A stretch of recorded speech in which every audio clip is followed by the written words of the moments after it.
So when you have the ability to pause and get curious when you find yourself in a challenging or negative emotional experience, something changes.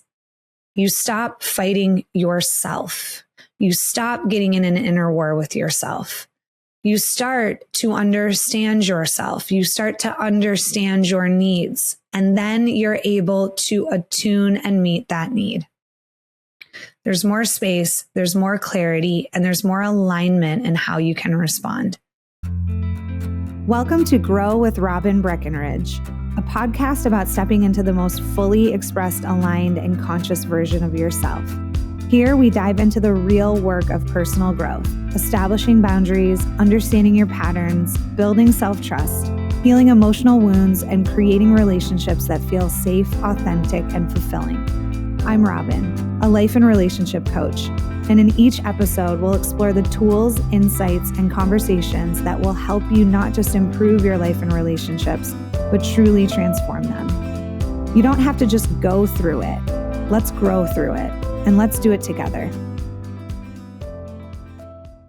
Hi, everyone, and welcome back to the podcast.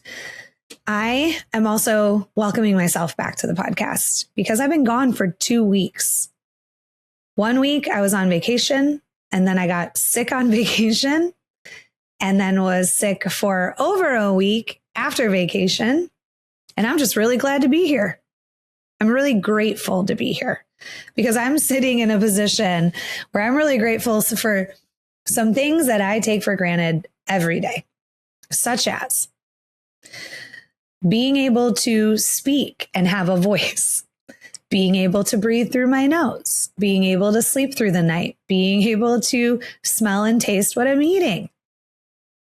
Also, being able to be here, doing what I love, teaching things I'm passionate about that help lessen the suffering for other people. So I'm just grateful to be here. But today, I want to talk to you about something that I don't think any of us were taught, which is how to understand your feelings. So many of us grew up learning how to quiet our feelings, push them down, try to outrun them, detach from them, move past them. And we heard things like, you're being too sensitive, calm down, you're overreacting, stop being so dramatic. But we weren't taught how to listen to what was happening inside of us. And today I want to offer you a different way of seeing this. I've mentioned it before on the podcast. I believe that feelings are communication. And they are coming from your nervous system, which is speaking to you in real time. And your feelings are always communicating a need. And this is why detaching from our feelings is not a good strategy in life, because there's a lot of intelligence behind those feelings. There's a lot of really good information in them if we're not afraid to feel them. If we have enough self-trust to get curious as to what it's communicating. So I'm going to bring you back to my analogy of alarms. If a fire alarm is going off in your house, you understand that it's alerting you to something. You don't take it personal. You don't shame it. You don't judge it. You don't minimize it. You recognize that it's pointing to something that needs your attention. Your feelings work the same way. They are signals. They are your body's way of saying something here needs to be looked at. Something here matters. There's a need present that needs attuning to. And when you understand what those feelings are communicating, you can respond in a way that actually supports you. What I learned in my own life and what I see so often in my work is that people aren't struggling because of their feelings. Are feelings uncomfortable? Of course. I think that feelings are uncomfortable to wake us up and get us back into alignment.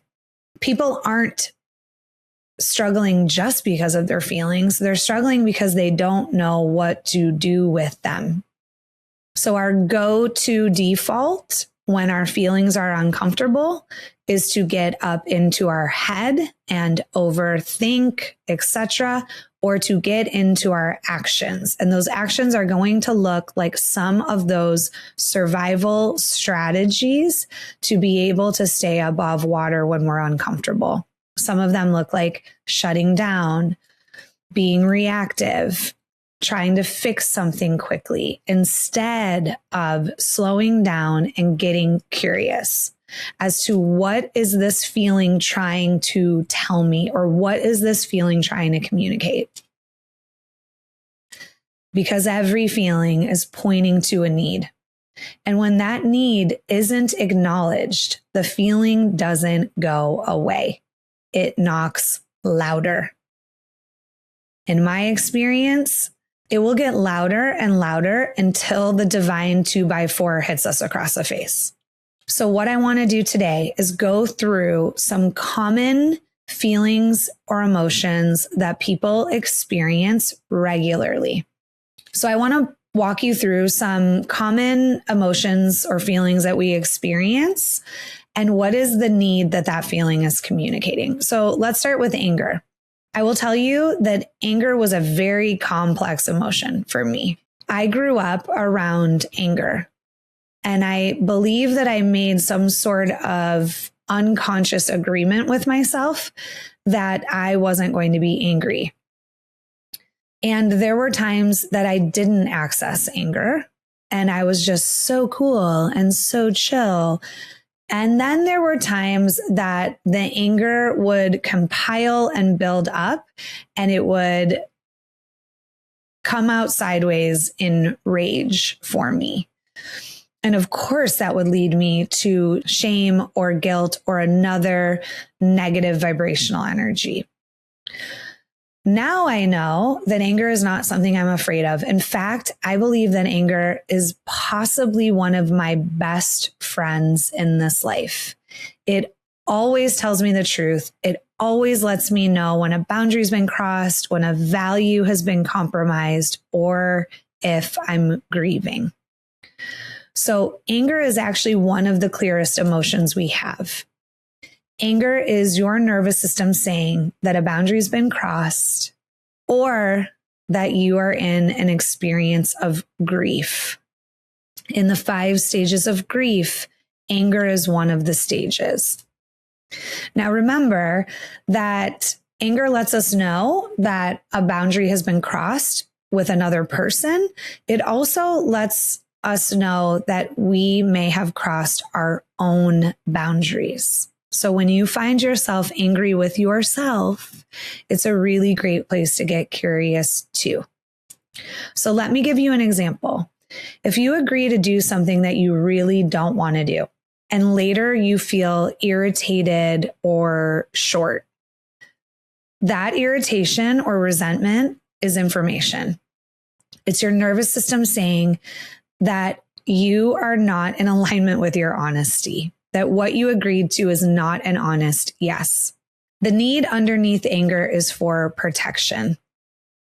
So instead of snapping or shutting down, the aligned response might look like following up and saying, hey, I actually can't commit to that going forward. Remember, in our basic rights, you have the right to change your mind, even if it disappoints someone else. Now, here's something interesting. I'm a big fan of something called the map of consciousness. I'm still trying to figure out how I can pull that into a podcast episode because it's a very detailed map. One of these days, I'm going to figure it out and I'll help share it with you. But in the interim, you can look it up yourself. But according to the map of consciousness, which has been such a helpful tool in my own life, anger is both a positive and negative vibrational energy. The negative form of anger is rage. Rage is destructive. It's violent. No one wants to be around it. Of course, you need to protect yourself if you are around it. Of course, you need to have boundaries with your own rage. It is negative and destructive. The positive form of anger is that it's the most motivating energy on the planet. If you can access that anger and get curious with it and use it for something positive in your life, it will motivate you to have the hard conversation, to leave the relationship, to leave the toxic workplace, to set a boundary even when it's hard. So anger is my best friend now. I have to have parameters around it. There are times that I have to take myself when anger is up and put myself in timeout. Literally go up to my room and close the door because I know that I can't find repair, find solution with someone, or communicate while that level of anger is up or while that negative form of rage is up, that I need to wait. That's why when I was teaching you guys about boundaries, anger is such an important part of boundary setting because remember, it lets us know a boundary's been crossed. And remember, there's a family of anger. I was talking to a client today about resentment. Resentment is in the family of anger. Resentment is an alert that you have missed some opportunities to have boundaries with that situation or that person. So anger is a useful emotion. My previous perspective on anger wasn't helping me. It wasn't that I needed to be less angry. It's that I needed to attune and be able to get curious to that anger. And the reason why it's my best friend is because it never fails me. It always lets me know when a boundary has been crossed. Let's talk about anger with grief. Anger is a stage of grief.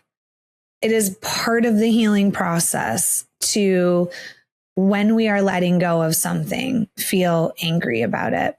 So my invitation with anger is when you notice it come up, get curious. Has a boundary been violated somewhere? Or am I letting go of something? Let's talk about fear. Fear is a negative vibrational energy. And fear shows up when something feels unsafe or out of your control.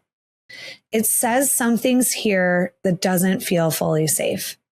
And at times we respond by trying to control everything, thinking more, planning more, getting hypervigilant, seeking reassurance. But underneath fear is a need for safety and also a need for trust. Now, this one I learned from years of doing this work, because when people would come in, I had to help them manage these feelings. I had to look at what is this feeling communicating in their life so I can help them find solution. And what I found time and time again is that when we are in fear, we're not trusting something. And it's why the core of my work is learning how to trust three things: yourself, others, the right others that are trustworthy, which is what the boundary pyramid helps us with. And the third is something bigger than you, because all of us have been in a situation where we are in fear and we are totally powerless. Maybe it's your health or the health of someone you love. Maybe it's that we're powerless over the behavior or choices of someone that we're in relationship with or that we love. But the bottom line is that we have empowerment in this life, but we are not in control of much. And when something is totally out of our control, the best thing we can do is practice surrender. Surrender means giving over, not giving up. So there are times in my life where I get really frustrated with something. I'm really scared. And in those moments, I have gotten so much better at practicing giving it over to that which has all the power. In my belief system, that's God. You can call it the universe, source, creator, whatever it is for you. But I learned that when I'm working with people that are learning how to manage and tolerate anxiety, I can only take them so far if they don't believe in something bigger than them. So let me give you an example. You send a text to someone you're newly dating and you don't hear back. Your mind starts going, what did I say? What did I do? Did I do something wrong? Was my breath bad? Did I present myself in a, take that out. Your mind starts to go to, what did I say? Did I do something wrong? My gosh, I've had lots of people come in here. Maybe it's my breath. Maybe I'm not pretty enough. Maybe I had a roll that was spilling over my jeans. But the need isn't actually to figure out the other person. The need is to come back to yourself and to get curious. There's a theme here. Get curious, get curious, get curious. So the need that is underneath fear is we need to find as much safety as we can, and we need to trust something. So in that specific example, we might get curious and go, listen, I don't know what's happening. I don't know how this is going to turn out,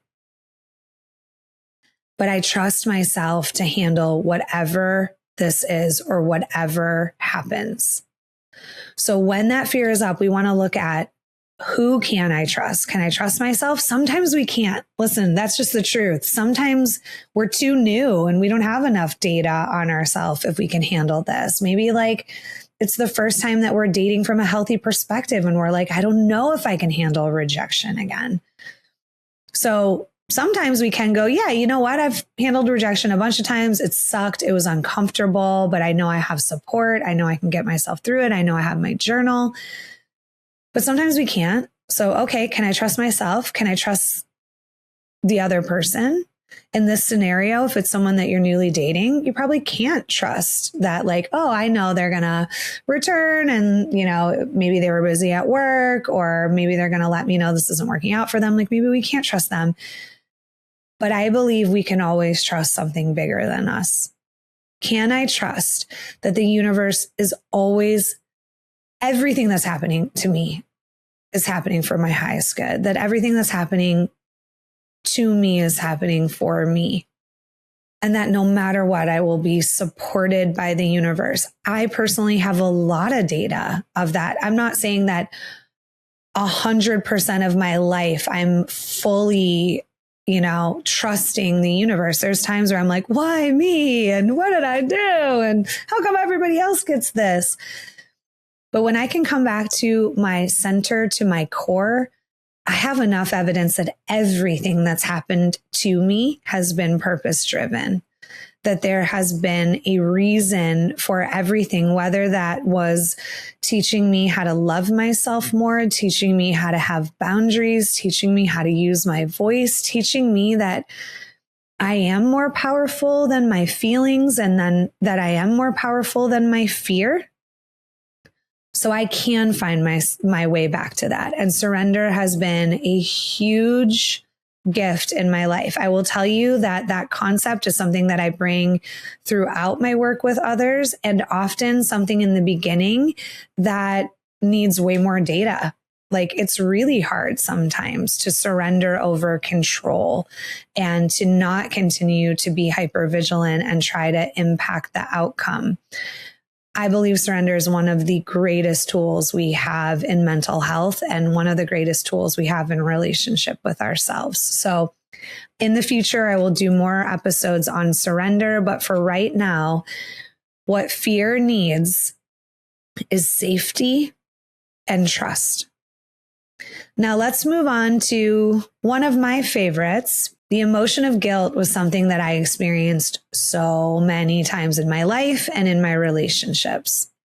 So guilt is actually a really important emotion because guilt says, I did something bad. Now, hear me out. That's kind of the easy coined phrase. Guilt means I did something bad. What does bad mean? Bad means I did something outside of my integrity. So guilt its function is to get us back into alignment with our integrity or with our truth. Truth, integrity, authenticity, all the same thing. Now, I've said this before on the podcast, worth repeating, that I have a question that helped me be able to vet out whether or not guilt was letting me know if I was in my integrity or not, because I was getting really confused on whether I did something bad by my standards or someone else's standards. So the question that I use for myself when I feel guilt come up is, did I do something bad or outside of my integrity by my standards?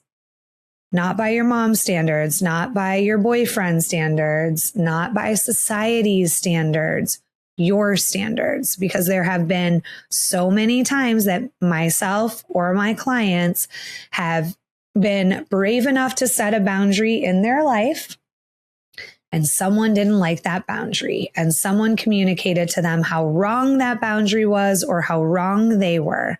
And when we ask that question, did you do something bad by your standards? And we look at boundaries, for instance. Okay, I had a boundary. What's a boundary? A boundary is a way for me to honor myself, stay connected to myself, and protect myself. And when we zoom out and we go, okay, is setting a boundary, protecting myself, honoring myself, and staying in relationship with myself, is that bad by my standards? Guess what, guys? According to me, in this experience I'm having with myself, no, never. Never. It is always okay for me to stay in connection with myself, protect myself, honor myself. And I also offer that to people I'm in a relationship with too. Because hey, golden rule is a really good rule. Do unto others as you would do to yourself. If you want to be able to have, an opportunity to protect yourself, allow other people to as well.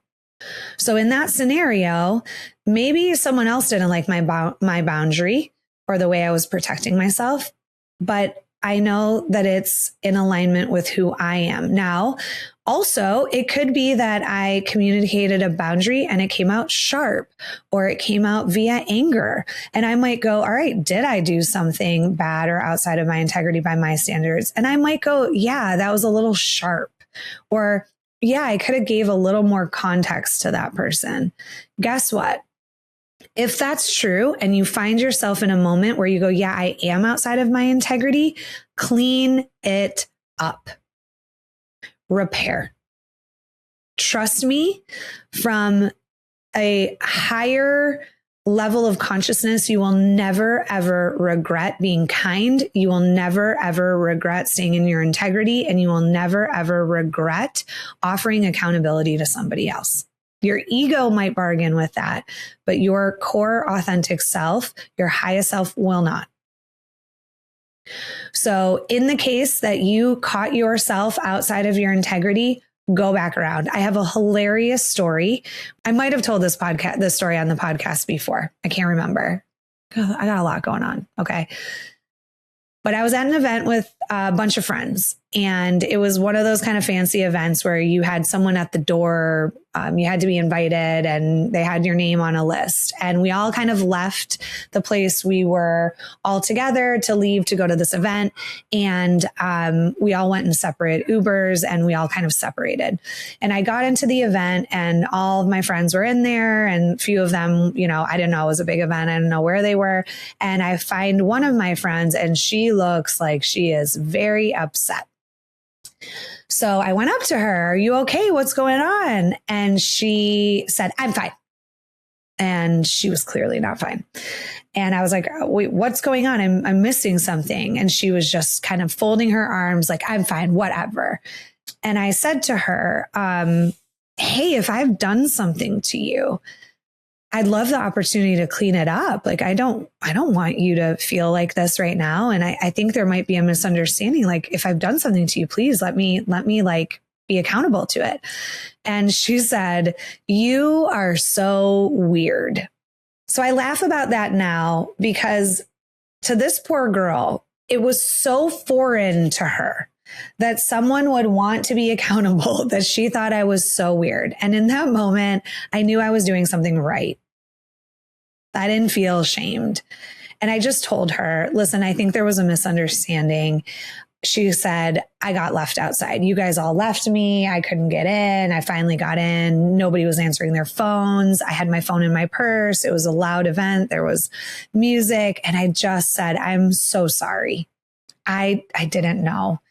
And we were in separate rides. I apologize. I'm so sorry you got stuck out there. How can we turn this night around?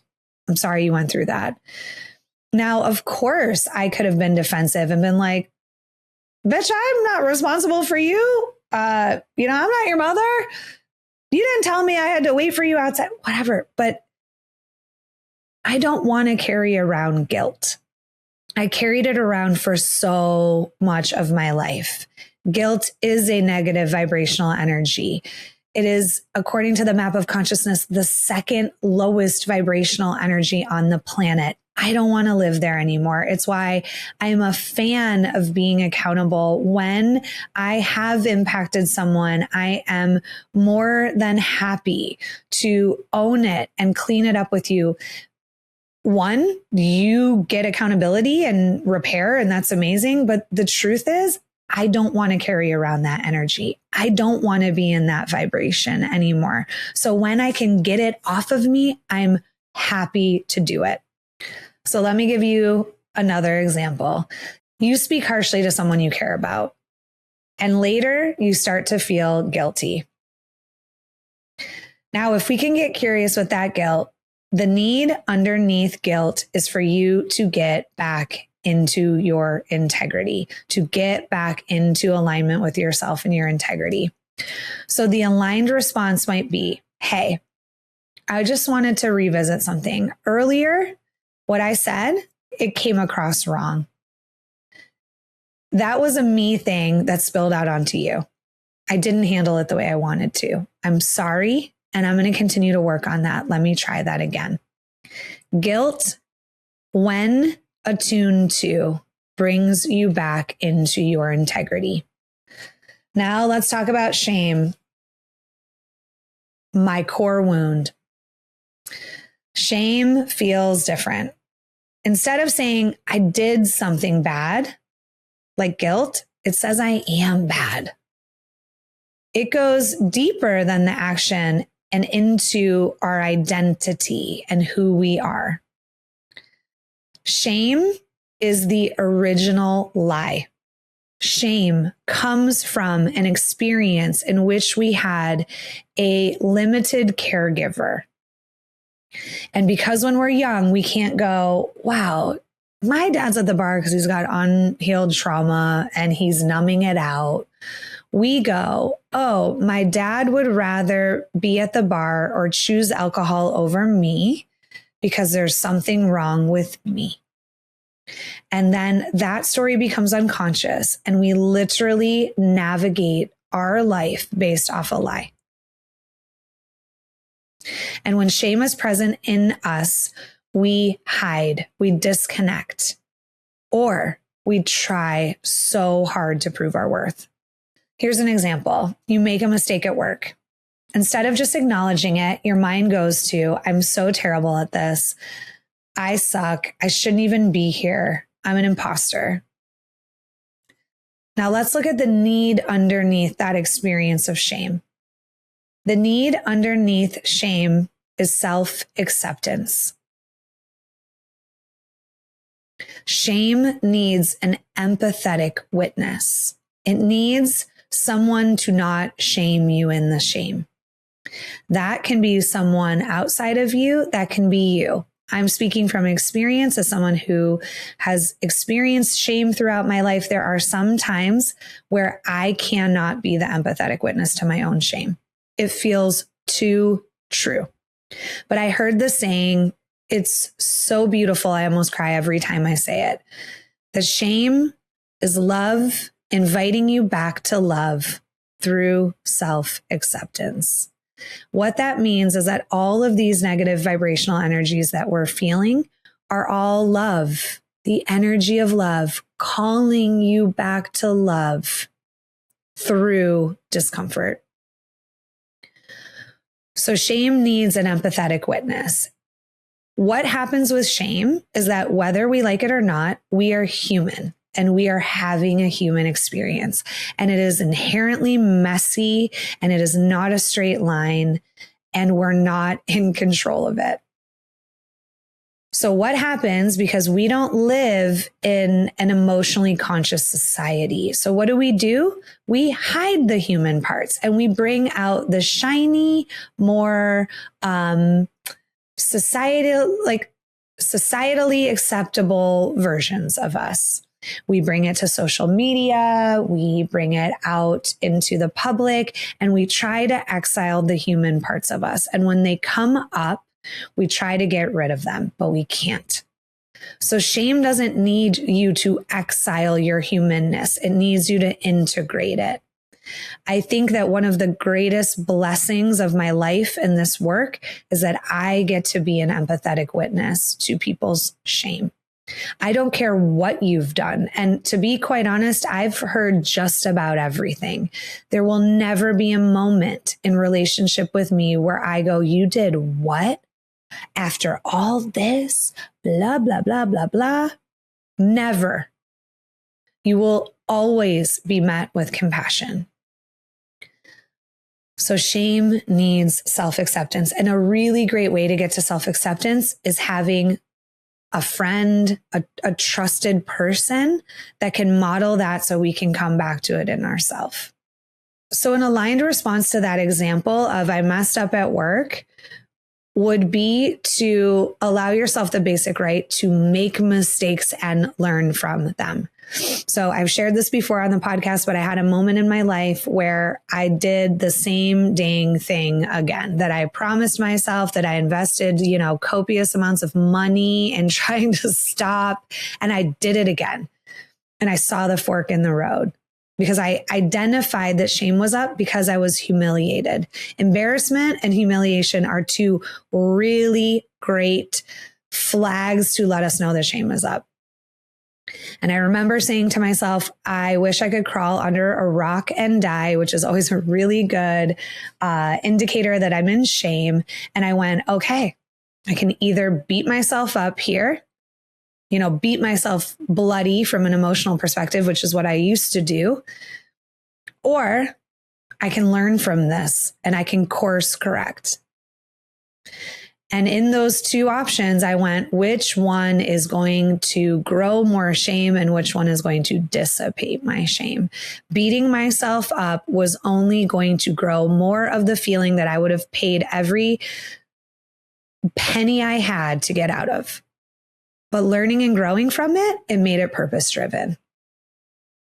It was happening for me, not to me. So shame needs self-compassion, self-acceptance, and an empathetic witness. But to high level it and make it as simplified as possible, is shame needs self-acceptance. It needs a part of you to go, I just had a very human moment. How do I learn and grow from it? Let's talk about grief. Grief means I'm letting go of something that is or was important to me. It could be a person. It could be a relationship. It could be a dream. It could be an expectation. It could be hopes that you had for your life, a version of your life. But grief says simply, it mattered. And I have to let go of it. So an example. A relationship ends and part of you wants to move on quickly, but there's a heaviness that keeps coming up, and that heaviness won't go away. The need underneath that heaviness or that grief is that grief needs nurturing while you're healing. Grief is a healing experience. I equate it to breaking your arm. I've never broken my arm, and I hope I didn't just jinx myself. I did break my finger, so maybe I should use my finger as an example. It didn't matter how annoyed I was that my finger was swelling up and I couldn't type and I couldn't bend my finger. I couldn't hit a fast forward button on that healing experience if I wanted to. It was going to heal in divine timing. The same thing is true for our grieving processes. We can't hit a fast forward button. Grief as a coach is probably the hardest emotion for me to coach when people bring it in, or at least it was in the beginning, because I can't shift you out of it. Fear, guilt, shame sometimes shame also has a shelf life and we can't necessarily shift right up and out of it. But I can't shift anybody up and out of grief. And if I tried, I'm doing a disservice to that person. I'm interrupting a divine healing experience within them. So what I found is that the only thing we can do while we're experiencing grief is self-care or self-nurturing. So this might look like giving yourself space to slow down, letting yourself feel sad without judging it. Grief doesn't need to be fixed. It needs to be held. And what is unique about grief, and I know a lot of you will resonate with this, is that it is absolutely not a straight line. You can be like one day, like, oh my gosh, I've got this. I think I've, shifted towards acceptance. And the next day it hits you like a Mack truck. I also want you to keep in mind that in the stages of grief, which is denial, bargaining, anger, depression, I like to relanguage that to surrender. And the last one is acceptance. Acceptance is a positive vibrational energy. That means we transcended that experience. But we cannot get to acceptance without the negative part of the emotion, which is grief. All of those stages, the ones that are yucky, the ones that are powerless, the ones that are full of anger, are all necessary healing stages. I believe that walking through the door of grief is possibly the bravest thing any human being can do on this planet and in this life. Grief has probably been one of the more recent pieces of my own work. Grief was something that I historically pushed down, something that I detached from. And then something would happen and the, lid wouldn't be able to keep the grief in. And years and years and years of unprocessed grief would come up. And it took an experience of an animal. I had a horse friend. I have a wonderful opportunity of being able to go to a animal rescue, a horse and dog and cat rescue, often, several times a week. And I befriended a horse named Ranger, and I fell in love with him. I'm not so sure he fell in love with me, but he tolerated me, but I fell in love with him. And Ranger had a reoccurring health issue. And it got to the point where the most humane thing to do was to put him down and potential suffering in the future.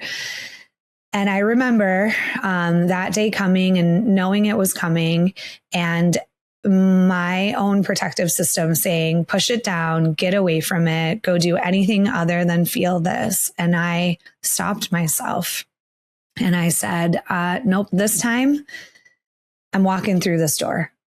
And because I loved him so much and I was so connected to that love, that I knew it would be so dishonoring to our experience together if I compartmentalized him and shoved him in my relationship somewhere deep inside of me. Instead, I decided, I went, all right, I loved him fully and I'm going to grieve him fully. And any of my clients that remember this time, because I talked about it freely, I would tell my clients, I'm grieving right now. I'm having a hard time. I would tell people on the streets, I would tell my friends, and I would say, my horse friend died. And there was a previous version of me that would not have been that honest because he wasn't even my horse. People would go, oh my gosh, your horse died? I go, no, he wasn't my horse. He was my horse friend. But I am so grateful to Ranger for teaching me how to walk through the door of grief. I will eternally be grateful for him. Ranger died 3 years ago. That was the first time I electively walked through the door of grief. So now I have a phrase that I say as a joke, but it's kind of not a joke. I always say never not grieving, because I believe grief is the emotion that we experience the most in this life. It can be the big things like death of a loved one or a dream or a marriage or a relationship. It can also be that they ran out of my favorite pasta dish at the Italian place down the street. That one really hit hard. I was disappointed. Disappointment is in the family of grief. I'm also going to do some episodes just on disappointment because many of us don't know how to manage that either. Grief doesn't need to be fixed. It needs to be held. When grief is up, it is an alarm or an alert for us to take care of ourselves while we are in that healing experience. So when you have the ability to pause and get curious when you find yourself in a challenging or negative emotional experience, something changes. You stop fighting yourself. You stop getting in an inner war with yourself. You start to understand yourself. You start to understand your needs, and then you're able to attune and meet that need. There's more space, there's more clarity, and there's more alignment in how you can respond. So when you find yourself in any of those feelings that I just talked about, or any challenging emotional experience, you can come back to this. What am I feeling? What is this feeling trying to communicate? And what need is this feeling communicating? Even just asking yourself those simple questions, things begin to shift in your relationship with yourself. Now, there's a good saying, feelings aren't facts, but they're good information. I'm not saying that every feeling you have is true, but some of these core feelings, which a great resource for this is the feelings wheel. If you're like, Robin, I don't even know what I'm feeling. Go online, go to Google Image, print out a feelings wheel, start looking at how you can identify which feeling you're in. If you're up to it, go learn about the map of consciousness. It's an awesome tool to be able to identify what feeling you're in, have a visual representation so you can look at it from a vibrational perspective. What's a positive vibrational feeling? What's a negative vibrational feeling? And how to shift out of it. Now, here is the hack of all hacks. How do we shift out of a negative vibrational experience? You have to access the energy of courage. Courage happens when we're uncomfortable. Courage happens when we're coming out of a negative emotional experience. So what do we need to be able to shift up and out of a negative vibrational experience? The courage to do something different. If it's anger, the courage to have a boundary. If it's fear, the courage to trust something. Maybe even the courage to trust something that we don't see, because God, the universe, these are not tangible things. With guilt, it's the courage to get curious and get back into your integrity. Shame, it's the courage despite how bad you feel about yourself to exercise some level of compassion towards yourself. Courage is what's necessary. When I'm working with clients, one of the things that I am vetting out in the very beginning of our work is, can this person access courage? I'm a coach. I'm not a therapist. You're not coming in here just talking about your problems every week. We are bringing challenges and we are looking for actionable solutions, which means you have to be able to access courage. Listen, listening to this podcast is courageous. There's probably a lot of people on this planet that would hit the snooze button on this podcast, but you are here. So your feelings are always working in your favor. They are always communicating that there is a need. They are guiding you towards safety, alignment, connection, and your truth. And when you learn how to listen to them and when you learn how to speak the same language as them, you build a relationship with yourself that feels more grounded, more honest, safe, and secure. Thanks for being here. Thanks for being brave. Thanks for being courageous. And listen, we're all in this together. I have not hit the finish line of these emotions. I got them. I'm still learning and they're still communicating to me. And I'm not telling you that I can simplify all of your emotional experiences into one little need for each feeling. There's a lot of nuance to this. But this approach, it helped me simplify the big, confusing emotional experience I was in and be able to go, all right, there's a core need here, and each one is communicating a different core need. What could that need be? So let's get to practicing. My invitation to you this week is get curious around your feelings. What am I feeling? What is this feeling communicating? What is the need underneath this feeling? Let's start with the few that I shared today. I'll talk more about the map of consciousness. I just have to figure out how to wrap that up and put it in a podcast format, but I am going to be courageous enough to try. So we'll come back around to that. We'll talk more about some of these more nuanced things that I shared in this episode. But for today, let's start looking at our feelings. Let's start acknowledging them, naming them, and getting curious as to what is the need the feeling is communicating. I hope you guys have a great week, and I'll see you next time. That's it for today's episode. Thank you so much for being here and for doing this work. If this episode resonated with you, I'd love to hear your thoughts. Come connect with me over on TikTok at Robin Breckenridge or Instagram at Coach with Robin, where I share even more insights, tools, and conversations around boundaries, self-trust, relational healing, and so much more. And just a quick reminder, this podcast is for educational and personal growth purposes only. The insights and tools I share are based on my experience as a life and relationship coach and are meant for general guidance. Each person's story is unique, and the nuances of individual experiences can't always be addressed in this format. What's shared here may not be applicable to every situation, especially those involving abuse, oppression, severe mental illness, or systematic harm. If you or someone you know is in crisis, please seek support from a qualified mental health professional or emergency resources.